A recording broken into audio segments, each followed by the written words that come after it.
الرحمن الرحيم مالك يوم الدين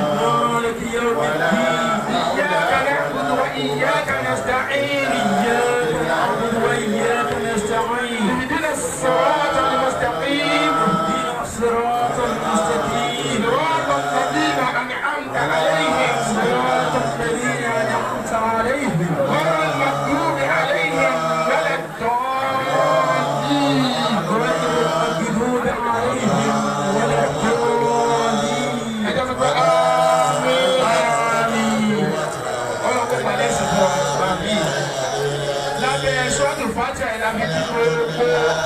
of imams and alphas of the fellow Muslim community. People, jazakumullah khairan. Aku ìkódédé, aku iṣẹ́, aku ìfọwọ́ ìrìnṣẹ́, aku àwọn ìjẹ́ iṣẹ́. Lọ́jọ́ ìwà bàbá aláàjì àgbẹ̀rí bákàrò. Ó ti fira hàn pé ọlá organization gbogbo league of non and alphas olóko. Wọ́n ṣe iṣẹ́ náà lójú ayé wọn. Wọ́n ti ṣe iṣẹ́ náà nígbà tí ọjọ́ ayé ń súnmọ́. Wọ́n tún wá ṣe àṣeyọrẹ pé tí bá ń lọ́jọ́ ẹ̀yin league of non and alphas ẹ̀ṣẹ̀ dáadáa lẹ́yìn. Wọ́n kí gbogbo ọ̀dọ́ àlùfáà àlùfáàsẹ̀ Rọ́ìs ìrọ̀lẹ́jì àwọn ọ̀dọ́lọ́wọ́ àdínlẹ̀ tó lẹ́jọ́ alájọ́ ṣe sáyé àwọn àgbàlá sùúrù ọ̀nà àṣẹyọṣẹ́ àtẹ̀yẹ àti mẹ́ta fún ìmọ̀ ìlú kí Alhamdulillah, rabbil alamin, rahmanir rahim, maliki yawmiddin, iyyaka na'budu wa iyyaka nasta'in, ihdinas siratal mustaqim, siratal ladzina an'amta 'alaihim, ghayril maghdubi 'alaihim Muhammadin. Allahumma salli ala Muhammadin wa sallim. Allahumma salli ala Farashikafu. Allahumma salli ala ẹgbẹ́ kájọ wí ala Baba. Allahumma salli ala Múri tàbí. Allahumma salli ala Allahumma salli ala Maulana. Allahumma salli ala Muhammadin wa sallim. Allahumma salli ala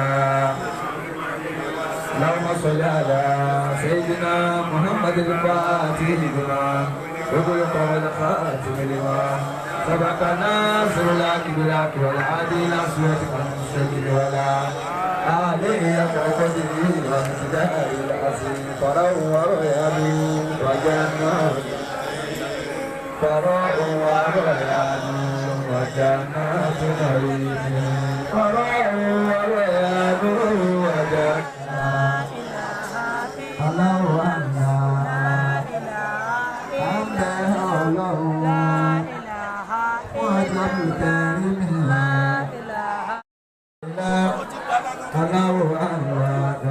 Kábíyèsí.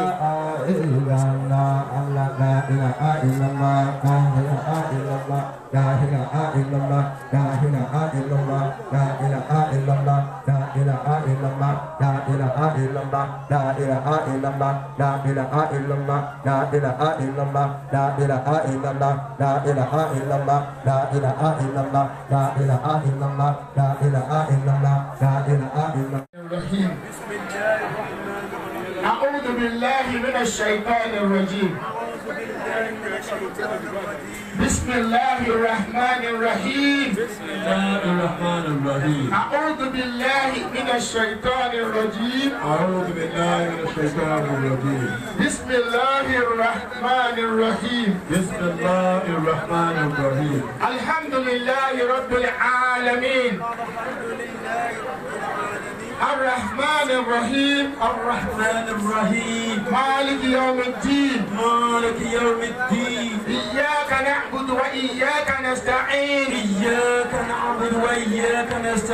اهدنا الصراط المستقيم.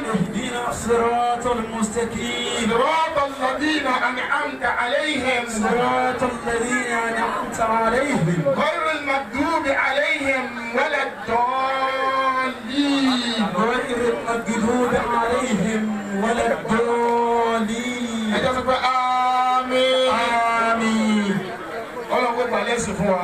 آمين. lábẹ́ ṣọ́ọ̀tù fàtíà ìlànà kí gbogbo League of Imams and Alfas Odo Ogbolu Muslim Community wípé jazakumullahu khairan. آمين. Akú ìdúró dédé, akú iṣẹ́, akú ìfọmọ ènìyàn ṣe, akú ẹ̀gbẹ̀ntẹ́ iṣẹ́. Lójú ayé bàbá wa Alhaji Abdulkarim Bakare, ó ti fira hàn pé òun ni patron gbogbo League of Imams and Alfas Odo Ogbolu. Wọ́n ṣe iṣẹ́ náà lójú ayé wọn, wọ́n tún ṣe iṣẹ́ náà nígbà tí ọjọ́ alẹ́ ń súnmọ́. Wọ́n tún wá ṣe àṣeyẹlẹ̀ pé tí ń bá lọ tán ẹ̀yin League of Imams and Alfas ẹ ṣe dáadáa lẹ́yìn mi. Mo wá kí gbogbo wa lábẹ́ alága wa Al-Mufassir wa Rais li Rabitatil A'imma wal Ulama Madina Odo Ogbolu Alhaji wa Sheikh Said Adébáyọ̀ Àyìnlá Àdámọ̀lá mo kí yé o ọ̀nà aṣọ ilé sọ̀rọ̀ àtẹ̀yìn àti gbogbo àwọn imam mo kí bàbá wa Naibul Imam ẹ̀kẹta imam ẹ̀kẹrin imam gbogbo àwọn Imams and Alfas mo kí wa pé a kú àṣeyọrí ọba tó ní káyé lè ṣe ọlọ́run kó má dùn án ládàá. آمين يا الله. látọ̀ tí mo kí gbogbo Women Council pátápátá ọlọ́nẹ̀ ọ̀fọ̀ọ̀nẹ̀ ọba bàbá wa ọba Fatai Abdulfatai Obikoya Ibikoya Obikoya ọlọ́nẹ̀ ọ̀fọ̀ọ̀nẹ̀ abẹ́sọ̀ ọ̀nẹ̀ wọ́tàsáìdì tó ń gbà kábíyèsí o ẹ bá mi ti kábíyèsí o ẹ pẹ́ fún wa bàbá. آمين. lábẹ́ ìṣàbà wọ́n ti wà pẹ̀lú wa aṣíwájú Odo Ogbolu wọ́n ń bẹ pẹ̀lú wa bàbá wa tún bẹ aṣíwájú mùsùlùmí Odo Ogbolu wọ́n ti wà bí láti ẹ̀kan. ìtorí pé wọ́n wá ṣojú ìlú ni ẹni tó wá gbé sí mi létí ìsìn Lisa ọba mi ò fẹ́ ṣí mi ò fẹ́. wọ́n ti jọ wà tipẹ́tipẹ́ ọlọ́run àdótì yìí ayé kò ní dàrú Odo Ogbolu ò ní dàrú láti ẹ̀ka ọ̀gbọ̀n jẹ́ ẹgbẹ́ lóye tó ní jàmbá. ẹni náà tó fún bàbá wa kábíyèsí ní ìlà àfọ̀fọ̀rẹ́sì إلى بهم مهلة الشتاء والصيف فليعبدوا رب هذا البيت الذي أطعمهم من جوع وآمنهم. kábíyèsí ọ̀nà ìtọ́jú àwọn ọ̀ṣọ́ bẹ́ẹ̀ alábàá àti gbàtàgbà kò ní bàjẹ́ o.